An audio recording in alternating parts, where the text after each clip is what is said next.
दोस्तों सोचिए, अगर मैं आपसे कहूं कि भारत ने अपने ही रेगिस्तान के बीचों बीच एक ऐसी लाइन खींच दी है जिसे देखकर पूरी दुनिया दंग रह गई है, तो क्या आप यकीन करेंगे? जी हाँ, ये कोई साधारण लाइन नहीं, बल्कि एक ऐसी तकनीकी क्रांति है जिसने थार के बंजर रेगिस्तान में जीवन की एक नई नदी बहा दी है। कभी जहां सिर्फ तपती रेत और झुलसाती हवाएं होती थीं, आज वहां दूर दूर तक हरियाली की एक नई कहानी लिखी जा रही है। सैटेलाइट तस्वीरों में यह दृश्य किसी चमत्कार से कम नहीं।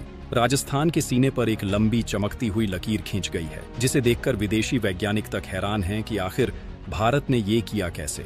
यह कहानी है भारत के थार वाटर रिवाइवल मिशन की, जिसे लोग अब मानव निर्मित नदी भी कहने लगे हैं। दोस्तों, जहां पूरी दुनिया पानी के संकट से जूझ रही है, वहीं भारत ने रेगिस्तान में पानी बहाकर दिखा दिया है कि अगर इरादा मजबूत हो तो प्रकृति की सीमाएं भी झुक जाती हैं। लेकिन सवाल ये उठता है, आखिर कैसे, आखिर कहां से आया इतना पानी, और क्यों भारत ने अरबों रुपए खर्च कर रेत के बीच पानी की एक विशाल लाइन बिछाने का फैसला लिया? तो चलिए इस रहस्यमयी और अभूतपूर्व मिशन की गहराई में चलते हैं। लेकिन आगे बढ़ने से पहले, अगर आपको यह भारत का बढ़ता कदम गर्व से भर देता है तो इस वीडियो को लाइक कीजिए और कमेंट बॉक्स में जय हिंद जरूर लिखें। दोस्तों, भारत का यह प्रोजेक्ट सिर्फ इंजीनियरिंग नहीं, बल्कि दूरदर्शिता की मिसाल है। थार रेगिस्तान, जो कभी भारत की जलहीन भूमि कहलाता था, आज वहीं पर 900 किलोमीटर लंबी एक भूमिगत जल रेखा बनाई जा रही है।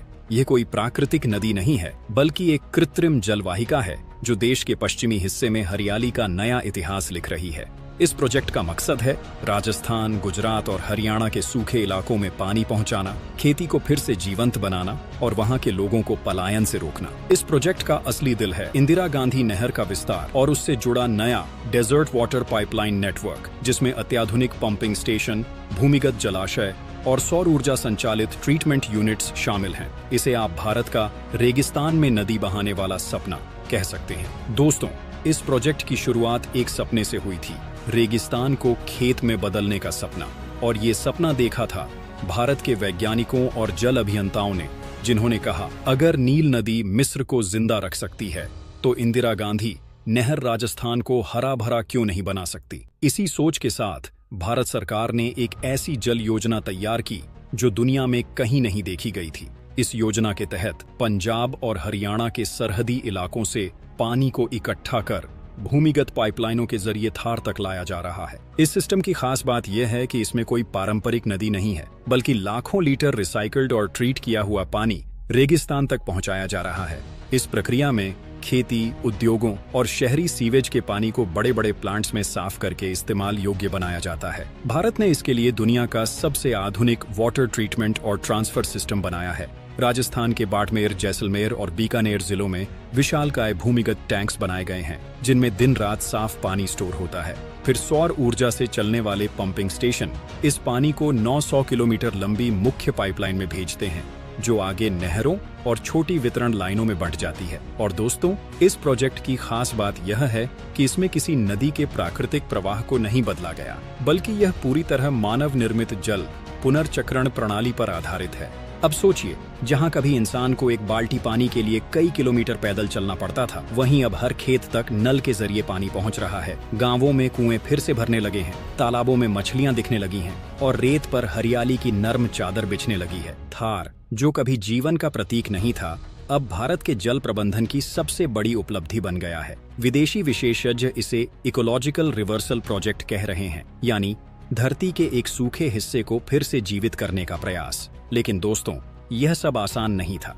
इस प्रोजेक्ट की कीमत अरबों में है, करीब $20 बिलियन, और इसे चलाने के लिए सिर्फ इंजीनियरिंग नहीं, बल्कि राजनीतिक इच्छा शक्ति की भी जरूरत थी। भारत ने यह दिखा दिया कि जब देश के हित की बात आती है तो बजट की नहीं, इरादे की कीमत होती है। इस पूरी परियोजना में मेक इन इंडिया का भाव भी झलकता है। पंप, पाइप, सोलर स्टेशन और ट्रीटमेंट प्लांट, सब कुछ भारत में बना। इस मिशन ने एक नया संदेश दिया है, रेगिस्तान अब सिर्फ रेत नहीं, भविष्य की ऊर्जा और हरियाली का केंद्र होगा। थार वाटर रिवाइवल मिशन आज सिर्फ एक प्रोजेक्ट नहीं, बल्कि एक सोच बन गया है। वो सोच जो कहती है कि भारत किसी भी भूगोल को बदल सकता है। जहां बाकी देश जल संकट से हार मान लेते हैं, भारत वहां जल को पुनर्जीवित करने का तरीका खोज लेता है। और यही है भारत की असली ताकत, जुगाड़ डाच से लेकर जीनियस तक। दोस्तों, अब बात करते हैं उस सवाल की जो हर किसी के मन में उठता है, आखिर इतना सारा पानी आया कहां से? थार रेगिस्तान के बीच में अगर भारत ने पानी बहा दिया तो वह पानी आया किस स्रोत से? क्या कोई नई नदी मिली है या कोई जल भंडार खोजा गया है?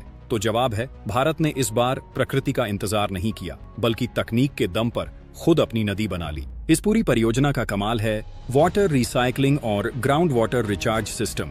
भारत ने देश के उत्तर पश्चिमी राज्यों पंजाब, हरियाणा और उत्तर प्रदेश से निकलने वाले ट्रीटेड सीवेज व कृषि अपशिष्ट जल को एक स्मार्ट नेटवर्क के जरिए एकत्रित कर राजस्थान की सीमा तक पहुंचाया है।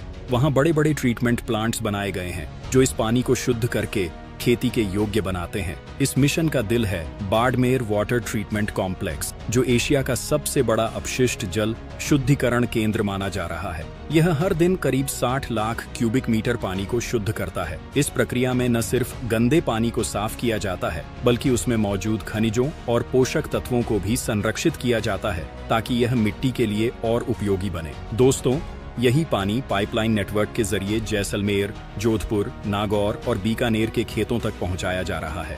जहां पहले 1 बीघा जमीन पर कुछ नहीं उगता था, अब वहां गेहूं, जौ, बाजरा और सब्जियां लहलहा रही हैं। भारत ने इस मिशन में जलवायु के अनुकूल तकनीक का कमाल दिखाया है। पारंपरिक पंपिंग सिस्टम की जगह सौर ऊर्जा आधारित टर्बो पंप लगाए गए हैं। रेगिस्तान की तपिश को बिजली में बदलने का यह तरीका न सिर्फ सस्ता है, बल्कि पर्यावरण के लिए भी वरदान साबित हो रहा है। करीब 4000 एकड़ क्षेत्र में फैले सोलर पार्क से यह पूरा जल नेटवर्क चलता है, यानी अब न बिजली की चिंता, न ईंधन की। भारत ने इस मिशन को पूरी तरह ग्रीन एनर्जी से जोड़ दिया है और यह इसे दुनिया की सबसे पर्यावरण अनुकूल जल परियोजनाओं में से एक बना देता है। लेकिन दोस्तों, भारत की असली चाल तो कुछ और गहरी है। थार वाटर रिवाइवल मिशन सिर्फ खेती के लिए नहीं, बल्कि रणनीतिक दृष्टि से भी बेहद अहम है।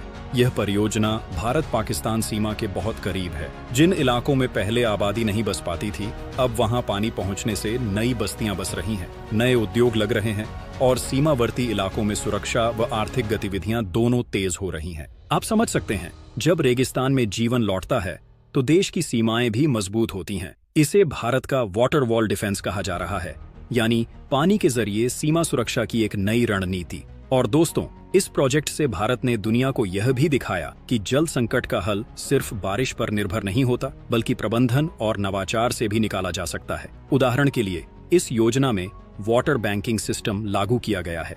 इसका मतलब है कि जब मॉनसून में ज्यादा पानी होता है तो उस अतिरिक्त पानी को भूमिगत जलाशयों में स्टोर किया जाता है ताकि गर्मियों में वही पानी काम आ सके। इस पानी को भूमिगत पाइपलाइन के जरिए उन इलाकों तक पहुंचाया जाता है जहां प्राकृतिक जल स्रोत नहीं है। अब आप सोचिए, यह कितना बड़ा विजन है। भारत अपने ही रेगिस्तान को हरियाली में बदल रहा है, वो भी तकनीक, पर्यावरण और रणनीति तीनों के संतुलन से। और दोस्तों, इसका असर अब दिखाई भी देने लगा है। सैटेलाइट इमेजेस में पिछले 3 वर्षों में राजस्थान के पश्चिमी हिस्से की हरियाली में 17% की वृद्धि दर्ज की गई है। जैसलमेर और बाड़मेर के इलाके, जो पहले नो वेजिटेशन जोन कहलाते थे, अब वहां हरे भरे खेतों की पट्टियां दिखाई देने लगी हैं। अब जरा सोचिए दोस्तों, वो थार रेगिस्तान जिसे कभी भारत का सूखा जख्म कहा जाता था, वही अब दुनिया का सबसे बड़ा वाटर मिरेकल बनने जा रहा है। भारत ने ये दिखा दिया कि अगर इरादा राष्ट्र निर्माण का हो तो रेत से भी जीवन निकाला जा सकता है। और यही फर्क है भारत और बाकी दुनिया में, जहां दूसरे देश संसाधनों को खत्म करते हैं, भारत संसाधनों को जन्म देता है। तो दोस्तों, अगली बार जब आप किसी को ये कहते सुने कि रेगिस्तान में कुछ नहीं होता, तो उसे बस ये बताना वो भारत है जहां रेगिस्तान भी पानी देता है। जय हिंद, जय भारत।